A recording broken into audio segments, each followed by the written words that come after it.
Herkese merhabalar, kanalıma hoş geldiniz. Bugün yaptığınız bütün çatal kurabiyeleri bir kenara bırakın ve bu tarifi mutlaka deneyin. Sizleri çok bekletmeden hemen tarife geçiyorum.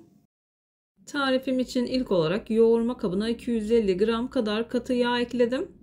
Tereyağı veya margarin kullanabilirsiniz. 1 çay bardağı sıvı yağ, 3 yemek kaşığı toz şeker, 2 yemek kaşığı kavrulmuş susam, 1 yemek kaşığı kadar haşhaş, 1 yemek kaşığı mahlep ekledim. 1,5 çay kaşığı kadar da tuz ekledim. Tuz miktarını kendi damak tadınıza göre ayarlayabilirsiniz. Dilerseniz biraz daha tuzlu yapabilirsiniz. Mikserle güzelce karıştırıyorum. Kullandığınız katı yağın oda ısısında yumuşamış olmasına dikkat edin. İyice karıştırdım. Daha sonra diğer malzemelerimi sırasıyla ekliyorum. Göz kararı olacak şekilde yaklaşık 1 bardak kadar un ekledim. 1 paket kabartma tozunun üzerine 2 yemek kaşığı kadar sirke ekleyip kabartma tozunu kabartıyorum. Kabarttığım kabartma tozunu da ekleyerek yavaş yavaş hamurumu yoğurmaya başlıyorum. Unu azar azar dikkatli bir şekilde eklemeye özen gösterin. Ben bu tarif için toplamda 4,5 bardak kadar un kullandım. Unun markasına ve kalitesine göre değişkenlik gösterebilir. Lütfen kontrollü ekleyin.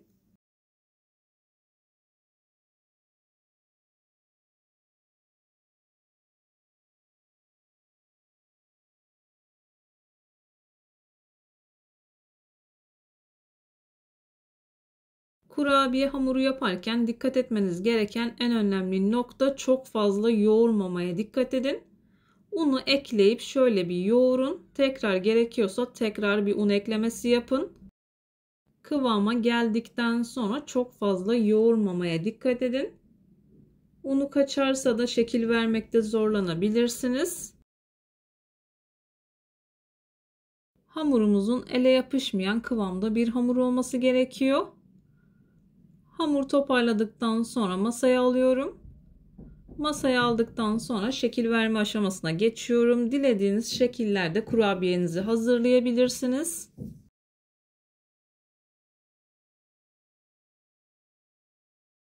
Hamuru verdiğim püf noktalarına uyarak hazırlarsanız çok kolay bir şekilde şekillendirebilirsiniz. Kıyır kıyır ağızda dağılan çok lezzetli bir kurabiye oluyor. Bana güvenerek tarifi deneyebilirsiniz.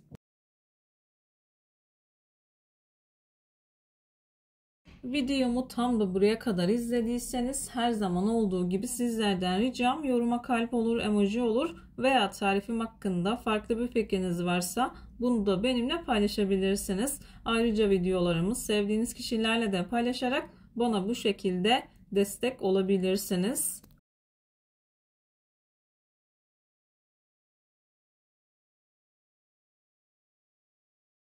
Kurabiyelerimi ben birkaç farklı şekilde hazırladım.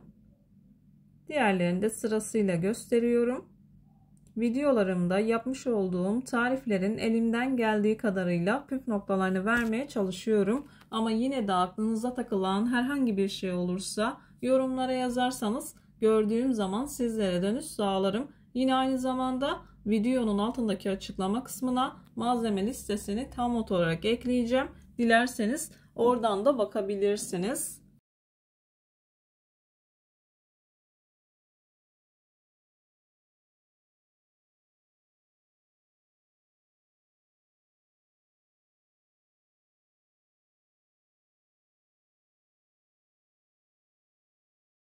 Kurabiyelerimi bu şekilde hazırlamaya devam ettim. Birazını da yuvarlak olarak hazırlıyorum.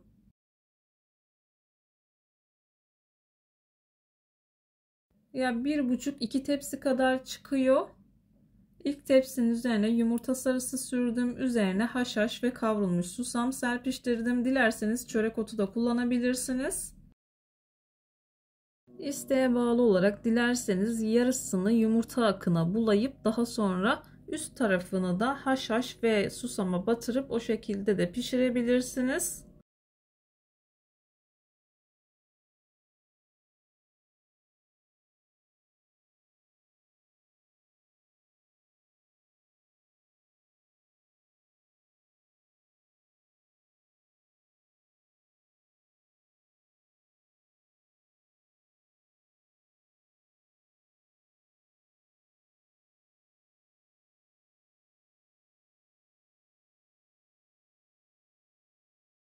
Kurabiyelerimin hepsini hazırladım. Üzerlerine yumurta sarısı sürüyorum. Haşhaş ve kavrulmuş susam serpiyorum. Dediğim gibi dilerseniz çörek otu da kullanabilirsiniz. O an elimin altında olmadığı için ben kullanmadım. Çok az serpiştirebilirsiniz.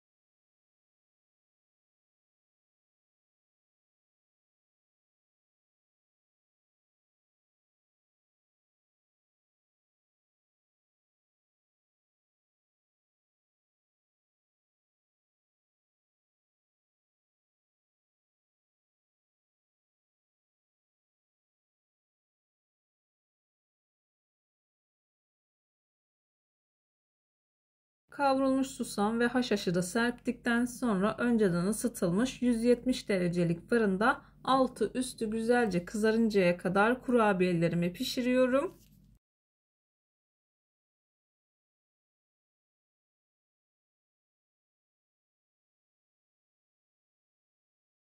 Kurabiyelerim fırından çıktı. Gördüğünüz gibi çok güzel bir şekilde kızardılar. İnanılmaz lezzetli oldu. Bana güvenerek tarifi deneyebilirsiniz.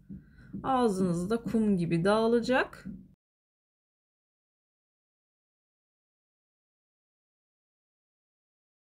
Bir videonun bir tarifin daha sonuna geldim. Umarım tarifimi beğenmişsinizdir. Tarifimi beğendiyseniz beğenmeyi, kanalıma hala abone değilseniz kanalıma abone olmayı, bildirim zilini açmayı lütfen unutmayın. Kendinize ve sevdiklerinize çok iyi bakın. Başka bir tarifte, başka bir lezzette görüşmek üzere. Hoşça kalın. Allah'a emanet olun.